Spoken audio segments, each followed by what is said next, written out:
everybody. Thanks for being here. We're happy to be here to tell you a little bit about MITACS. So I'm Hayley. I'm on the business development team. I work closely with the University of Toronto and some other institutions in the GTA, and I have my colleague Sudipa here as well. Also a business development advisor working with U of T.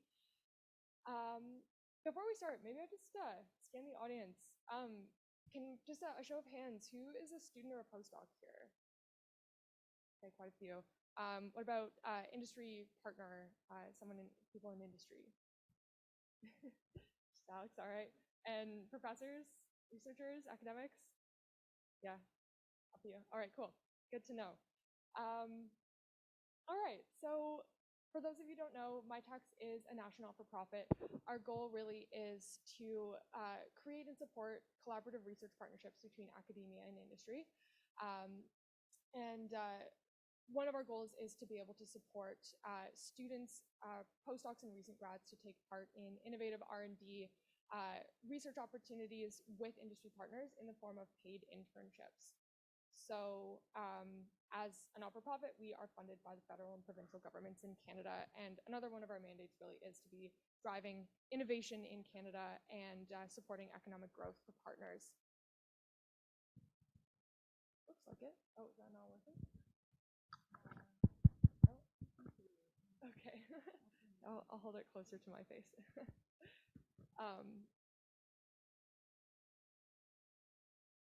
You can hear me? Yeah, okay.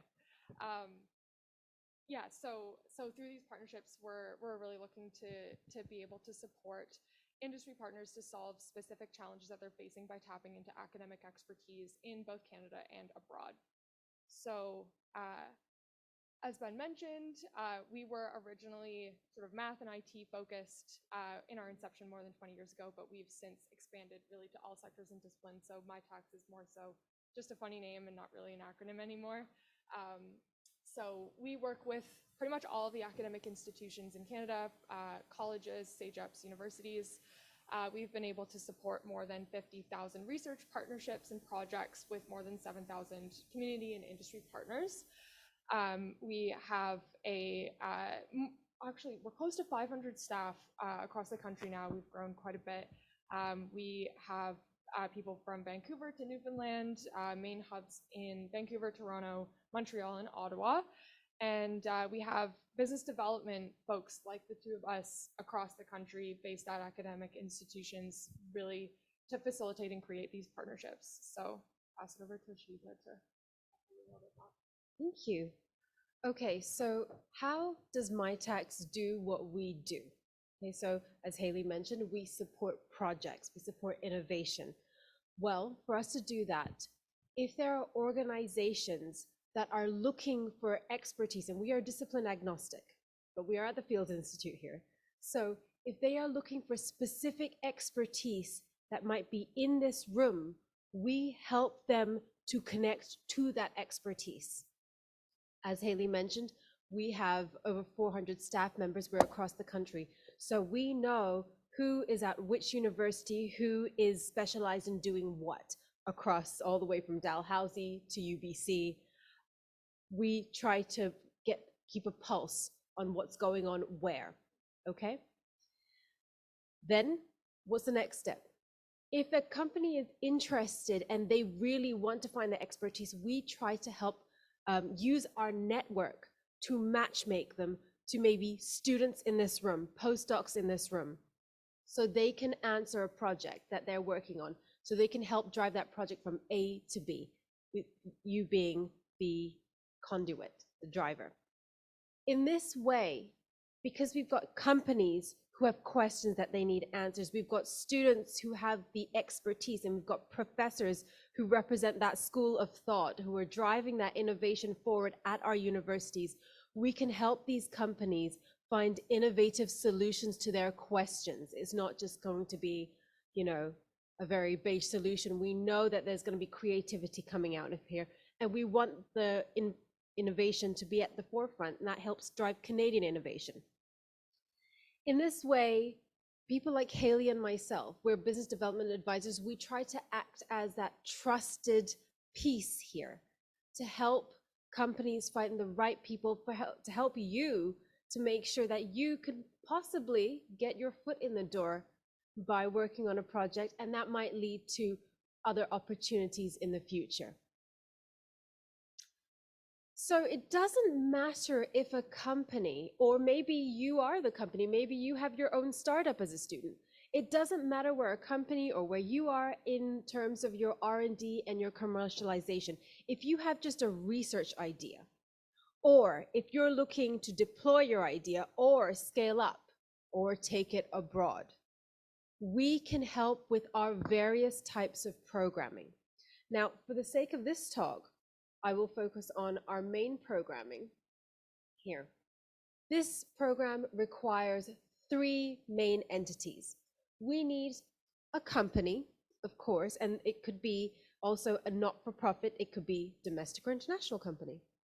It could also be a municipality. It could also be a hospital. These are the non-academic partners who we work with, okay? We need a university or a college. That would be a home academic institution, the seat of knowledge. And then most importantly, we need, and because most of you here are the students and the postdocs, we need you to be the interns. You are essentially the conduit, the bridge, to be able to get knowledge from A to B to drive a project forward, okay? How do our internships work?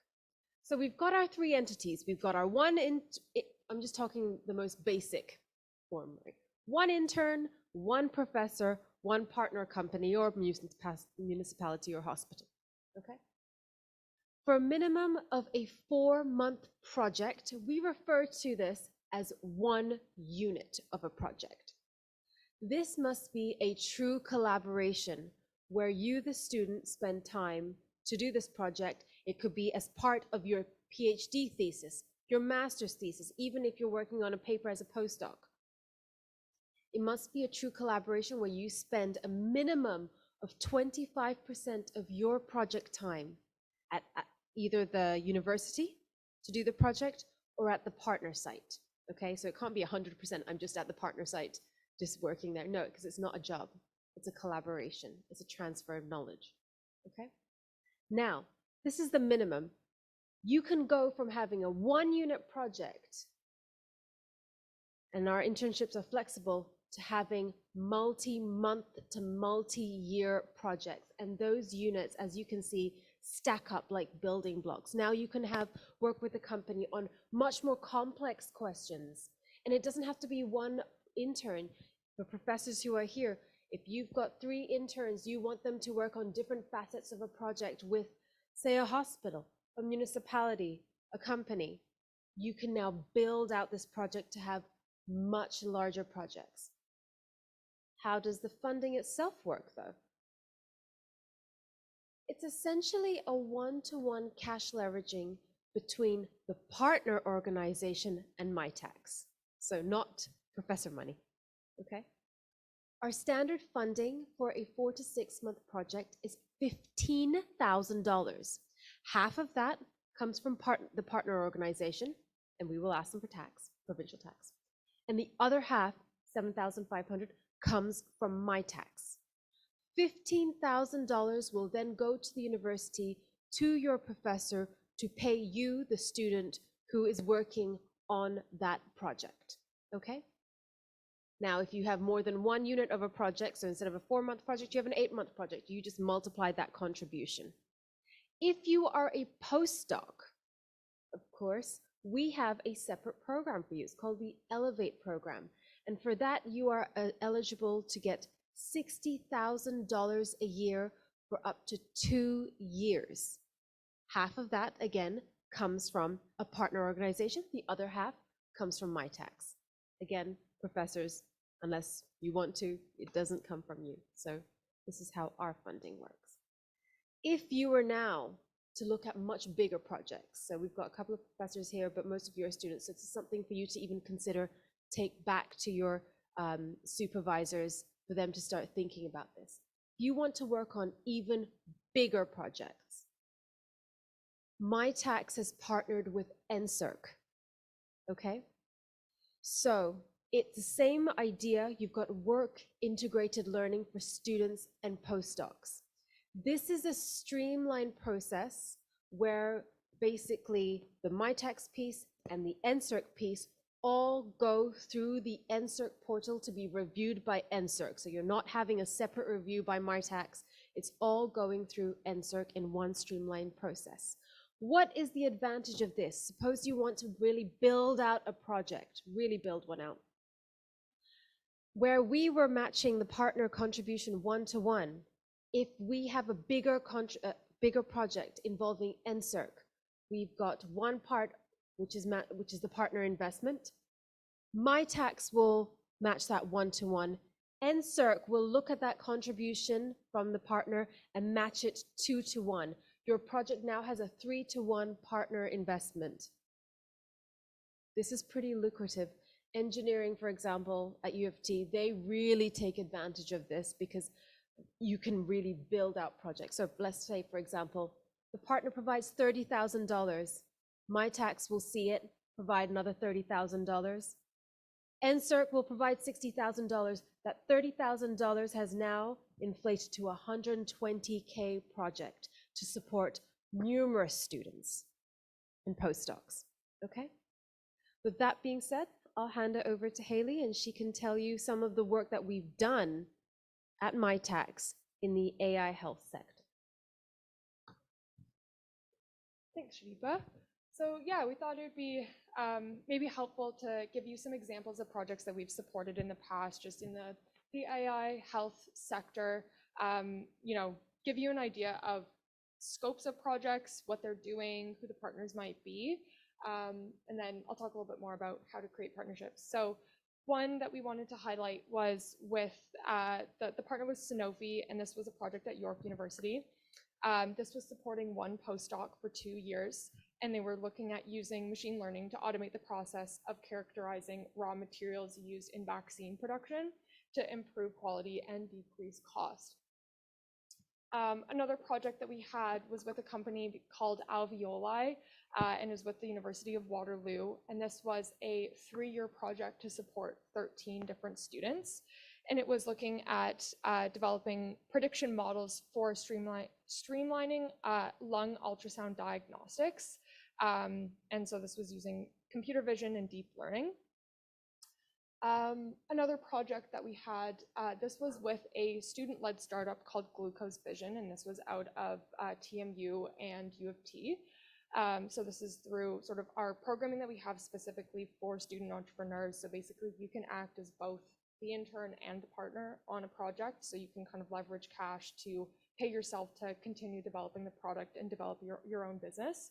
And so Glucose Vision was developing real-time food analysis algorithms to output total carb count of plates of food to help patients properly administer insulin, so diabetic patients administering insulin. This project was 1 year for 4 different students. And finally, we had this is actually still an ongoing project with the Structural Genomics Consortium in Toronto, and this was in partnership with U of T, York, McGill, and the University of Quebec at Montreal. And this is a 5-year project supporting 63 interns, and this is very multidisciplinary, a large cluster to conduct proteomics research to develop new technology and basically for drug discovery. So a lot of different research expertise here. Just wanted to showcase this one. Just, you know, we can go from really supporting one student on one project to many students with many institutions, many partners. So our programs are really scalable, and they can really support kind of whatever collaboration you might envision, kind of from the smallest to the largest that you can think of. So those are examples of partnerships that have existed. So I also want to talk about how to find a partner. So, you know, it's great if you have a company that you're looking to work with as a student. It's great if you are a company who has a student in mind, but sometimes that doesn't exist. Sometimes, you know, you need some assistance with that, and that's where MITACS can come in as well. So we are very much in the business of creating these partnerships. So our business development team is supporting this. And so there's a few different ways that we can help. I always say to start with your own network. It's always easier to establish collaborations with people that you already have established relationships with. But if that's not possible, then we can help in a few different ways. I actually might start with step 3 and then go back to step 2. To start with kind of generating ideas of potential partners. So this is sort of from the student perspective or the professor perspective. Looking at our past projects. So we have a whole database of everything that we've supported really from our inception. And it can give you an idea of industry partners who are doing, similar things to you and on a research perspective. It will show that they are interested in supporting R&D and they're looking for, have done collaborations in the past. So it could be a nice, warm, open, you can reach out and say, hey, I see you've done a MITACS project in the past. Would you be interested in collaborating in the future? And, putting a little line or two about an idea that you might have for a research project with them is always helpful, pique their interest a bit. And then the second, really the main sort of system that MITACS offers is what we call our open projects. So this is where companies come to MITACS looking for academic expertise. They have a challenge in mind. They have, they're looking for some help to solve a problem, and they don't necessarily have academic collaborators to go to immediately. So basically, we have another database on our website that has project descriptions, details of expertise that are needed, a bit about the company, a bit about the project. And so this is a really, really useful resource for students and postdocs to go and browse through. And you can apply directly to these positions on our website. So I just pulled a few examples from our site right now that are projects related to AI and health.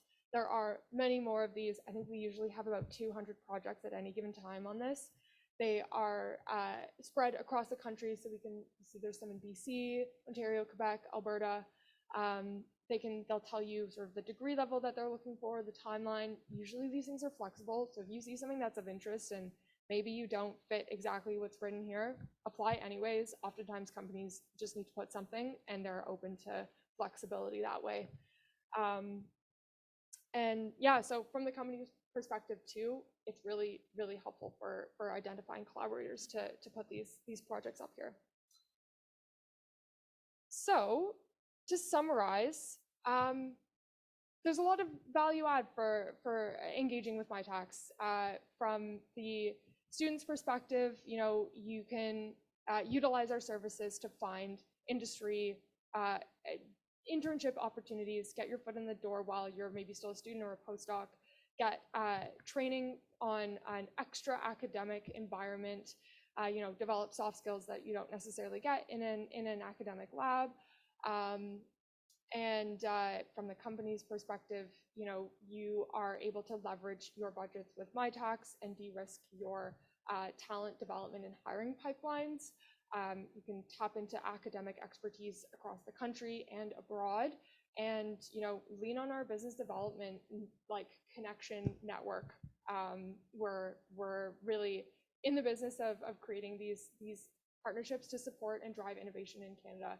So yeah, that's sort of MITACS in a nutshell. So we, of course, have to thank our funding partners, which are the federal and provincial governments in Canada. Without them, we would not be able to be providing funding, so we have to thank them. And want to thank you for your interest and attention here. So please do not hesitate to reach out to us. We are happy to chat at any time. Reach out by email, give us a call, LinkedIn, whatever. And we're going to be here, so please come and talk to us. We're happy to chat more and talk about specifics and where we came from. We came from academic backgrounds too, so yeah, this is sort of another direction you can go. You can take academia into the industry academic milieu, if you will. So happy to take any questions if there are any.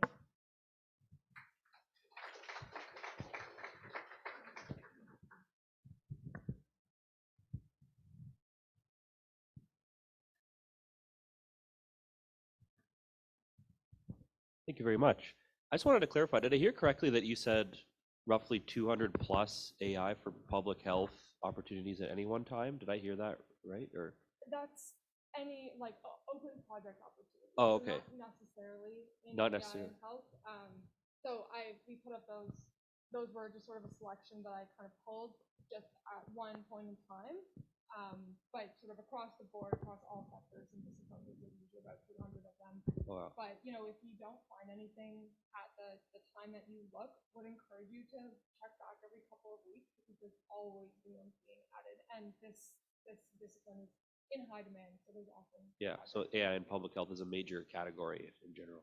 Yeah, from what I see, it's definitely pretty popular. Statistics, data science, high demand for sure. Thank you.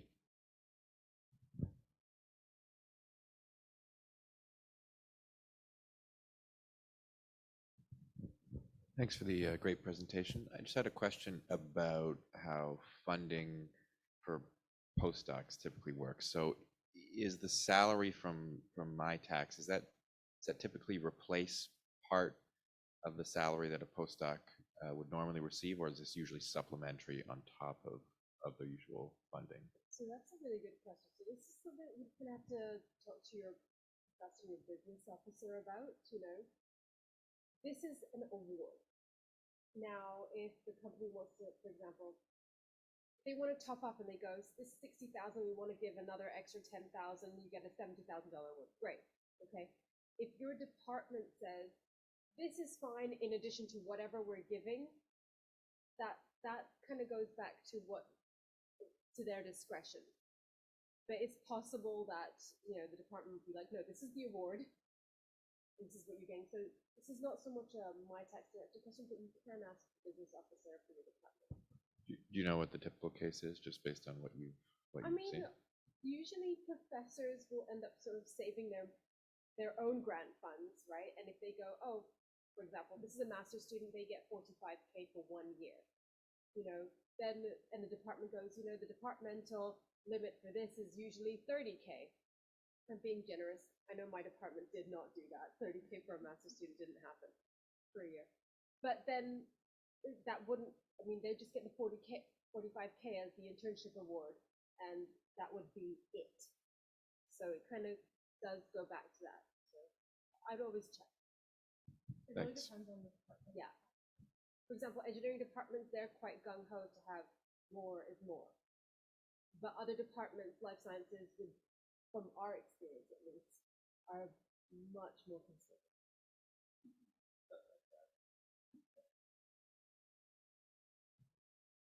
Yeah, sure. Follow up. Yeah, thanks for the great presentation. I've been involved in a few MITACS projects and they've been amazing, super successful. I just had a question. How long on average, which is a tough question, but does it take for a student or maybe a professor to say, okay, I'd like to start a MITACS to it happening and the funding going through and like day one, the research is happening? Is it like a 1 month? Is it like a 6 month? That's a really good question. So, the one part that we really don't have much of a handle on is how long it will take to match. Okay, if there's an open project like Hayley talked about, great, and if you'll basically sort of interview with the company. If they like you and you like them and there's a good rapport and they want to move ahead, great. And that can happen very fast. Sometimes it takes longer. That's the only part we can't, gauge. But suppose, we've got all three entities, we've got a professor, we've got a company, we've got a student, they all want to work together. Whether or not they met through our open project system or they happen to know each other and then they came to MITACS and said, hey, can we do a project together? Depending on the project scope, but I'll tell you the maximum. If you were to write a proposal, and for graduate students, you could pretty much knock out some of these proposals within a week or two. Pretty quickly. Once it's submitted, we need 8 to 10 weeks of scientific review. Now, usually that's just a scientific review part, but remember there's admin. So I would say beginning of November, give yourself, if you were to submit today, give yourself 3 months. And you'd be, say, starting end of January, right at the beginning of February. So that's what I would say, give yourself 3 months. Of course, depending on the time of year, we do have certain administrative delays when it comes to, for example, the end of the fiscal year. Everyone's trying to get their project in for a summer start or a fall start, for example. So they'll go in and, submit then. Maybe it's a little slower. So, but I would say 8 to 10 weeks of scientific review, and then give yourself a couple of weeks on either side for administration. Or we could say that's the year. Yeah, I would say that. Yeah, sometimes you have to manage the funds transfer from MITACS, bundle, the university to the students. So sometimes that takes a little bit of time, but it is sort of dependent on how prompt the participants are in the internship.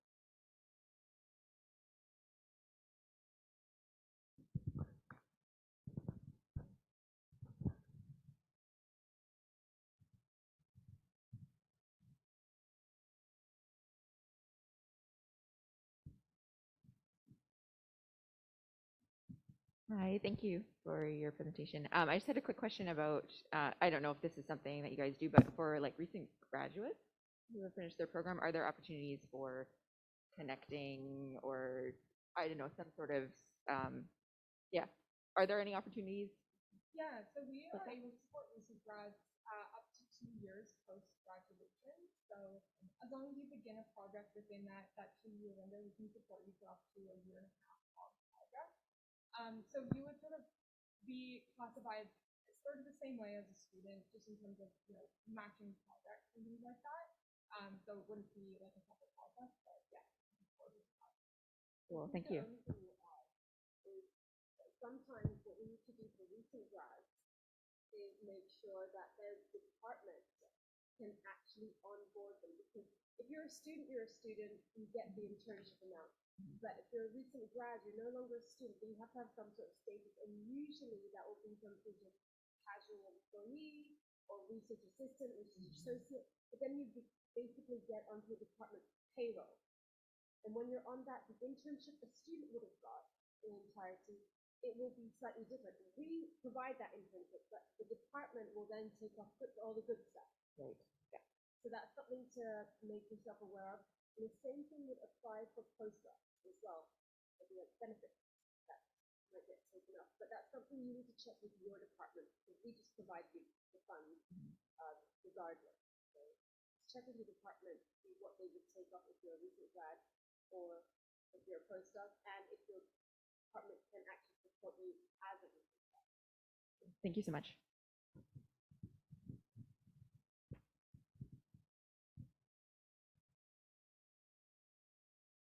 All right, thank you very much for the great talk. We're going to learn all about MITACS, and the one nice bonus is these beautiful ladies will be available throughout the rest of the conference at the booth.